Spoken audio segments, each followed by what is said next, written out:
Hello friends, എല്ലാവരും ഇപ്പോൾ കൊറോണയൊക്കെ ആയതുകൊണ്ട് വീട്ടിൽ സേഫായിട്ട് ഇരിക്കുന്നു എന്ന് പ്രതീക്ഷിക്കുന്നു. അപ്പോൾ ഇന്നത്തെ റെസിപ്പി കപ്പ കട്ട്ലേറ്റ്സ് ആണ്. ഇതെങ്ങനെ ഉണ്ടാക്കുന്നതെന്ന് നോക്കാം.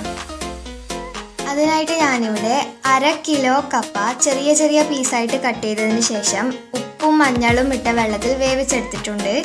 ഇനി ഇത് നല്ലോണം ഒരു സ്പൂൺ കൊണ്ട് ക്രഷ് ചെയ്തെടുക്കാം. എങ്കിലേ നമുക്ക് കട്ട്ലേറ്റിൻ്റെ ഷേപ്പിൽ ഈസി ആയിട്ട് ഷേപ്പ് ചെയ്തെടുക്കാൻ പറ്റൂ. അപ്പോൾ ഇത് നമുക്കൊരു സൈഡിലേക്ക് മാറ്റി വെക്കാം.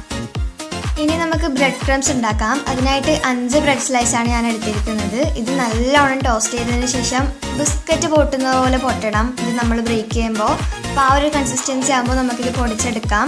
ബ്രെഡ് ക്രംസ് വീട്ടിലില്ലാത്തവരാണെങ്കിൽ മാത്രം ചെയ്താൽ മതി, ഉള്ളവർ ചെയ്യേണ്ട. അപ്പോൾ 2 സൈഡ് ഇതുപോലെ ആയാൽ നമുക്കിത് ചൂടോടെ തന്നെ ഇതുപോലെ ചെറിയ ചെറിയ പീസാക്കിയതിന് ശേഷം ബ്രെഡ് ക്രംസിൻ്റെ ആ ഒരു ഇതിൽ പൊടിച്ചെടുക്കാം. ഫൈൻ പൗഡർ ആവരുത്. നിങ്ങൾക്കറിയാം ബ്രെഡ് ക്രംസ് കുറച്ച് തരിയുള്ളതാണ്. അപ്പോൾ ഇങ്ങനെ ആയാൽ ഇതൊരു സൈഡിലേക്ക് മാറ്റി വെക്കാം. ഇനി നമുക്കൊരു ബൗളിലേക്ക് 2 മുട്ട ഒഴിച്ചു കൊടുക്കാം.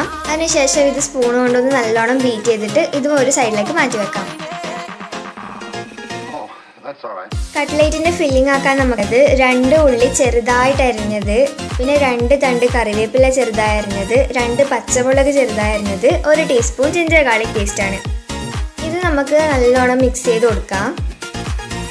ജിഞ്ചർ ഗാർലിക് പേസ്റ്റും പച്ചമുളകും കറിവേപ്പിലയും എല്ലാം ഉള്ളിയുടെ എല്ലാ ഭാഗത്തും എത്തണം. മിക്സ് ചെയ്തതിന് ശേഷം ഇതിന് വേണ്ടിയിട്ട് ആവശ്യമുള്ള ഉപ്പ് ചേർത്ത് കൊടുക്കാം. പിന്നെ 3/4 ടീസ്പൂൺ പെപ്പർ പൗഡറും ചേർത്ത് കൊടുക്കാം. അതിനുശേഷം ഇത് നല്ലോണം മിക്സ് ചെയ്യണം. എന്നിട്ട് ഇത് നമുക്ക് കിഴങ്ങിൻ്റെ മിക്സ്ചറിലേക്ക് ചേർത്ത് കൊടുക്കാം. ഈ ഉള്ളി, ഉപ്പ്, ജിഞ്ചർ ഗാർലിക് പേസ്റ്റ് എല്ലാം ഈക്വലായിട്ട് എല്ലാ ഭാഗത്തും എത്തണം. ഇത് മിക്സ് ആയാൽ പിന്നെ നമുക്ക് ചെറിയ ചെറിയ ബോൾസ് ആക്കിയതിന് ശേഷം കട്ട്ലേറ്റിൻ്റെ ഷേപ്പ് ആക്കി കൊടുക്കാം. പിന്നെ ഉള്ളി ചെറുതായിട്ട് അരിഞ്ഞാൽ മാത്രമേ നമുക്ക് ഈസി ആയിട്ട് ഇങ്ങനെ ഷേപ്പ് ചെയ്തെടുക്കാൻ പറ്റൂ. മാത്രമല്ല കപ്പയും നല്ലോണം ക്രഷ് ചെയ്തെടുക്കണം. ഇതൊന്നും നല്ലോണം ആയിട്ടില്ലെങ്കിൽ നമുക്ക് ഈസി ആയിട്ട് ഇങ്ങനെ ഷേപ്പ് ചെയ്തെടുക്കാൻ പറ്റില്ല, പെട്ടെന്ന് പൊട്ടിപ്പോകും. അഥവാ നിങ്ങൾക്ക് കൈ ഒട്ടി പിടിക്കുന്നുണ്ടെങ്കിൽ 2 ടീസ്പൂൺ അരിപ്പൊടി ചേർത്ത് കൊടുത്താൽ മതി. എനിക്ക് ഒട്ടി പിടിക്കുന്നൊന്നുമില്ല, അതുകൊണ്ട് ഞാൻ ചേർത്തിട്ടില്ല. ഇനി ഇത് നമുക്ക് നേരത്തെ തയ്യാറാക്കി വെച്ച മുട്ടയുടെ ബാറ്ററിലേക്ക് ഡിപ്പ് ചെയ്ത് കൊടുക്കാം.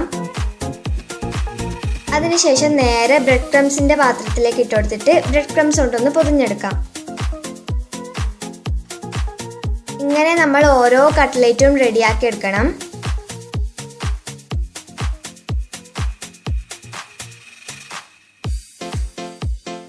ഇതുപോലെ നല്ലോണം പൊതിഞ്ഞെടുത്തതിന് ശേഷം നമുക്ക് ഇതൊരു പ്ലേറ്റിലേക്ക് വെച്ച് കൊടുക്കാം. അപ്പോൾ ഇതുപോലെ ബാക്കിയും തയ്യാറാക്കാം. അപ്പോൾ എൻ്റെ ഇത് റെഡി ആയിട്ടുണ്ട്. ഇനി നമുക്കിത് ഫ്രൈ ചെയ്യാം.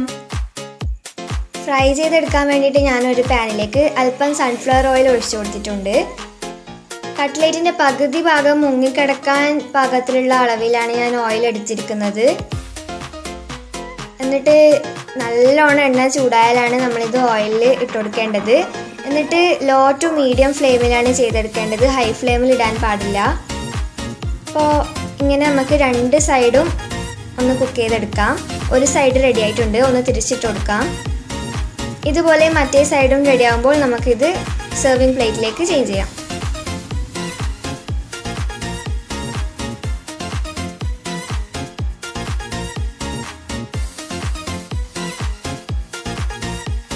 കപ്പ കട്ട്ലേറ്റ്സ് ശരിക്കും വളരെ ടേസ്റ്റി ആയിട്ടുള്ള ഒരു ഈവനിങ് സ്നാക്കാണ്.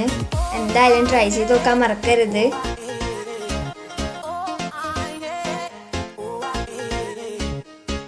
അപ്പോൾ നമ്മുടെ ഇന്നത്തെ വളരെ ടേസ്റ്റി ആയിട്ടുള്ള ക്രിസ്പി ആയിട്ടുള്ള കപ്പ കട്ട്ലേറ്റ്സ് റെഡിയാണ്.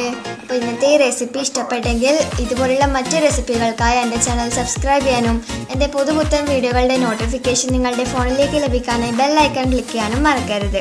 മാത്രമല്ല ഇന്നത്തെ വീഡിയോയുടെ അഭിപ്രായം നിങ്ങൾ കമൻറ്റിലൂടെ എന്തായാലും അറിയിക്കണം. കൊറോണ ആയതുകൊണ്ട് എല്ലാവരും വീട്ടിൽ തന്നെ ഇരിക്കണം. അപ്പോൾ സ്റ്റേ സേഫ്, സ്റ്റേ ഹെൽത്തി. മറ്റൊരു വീഡിയോ ആയിട്ട് പിന്നീട് കാണാം. അതിലേക്കും ബൈ. Thanks for watching.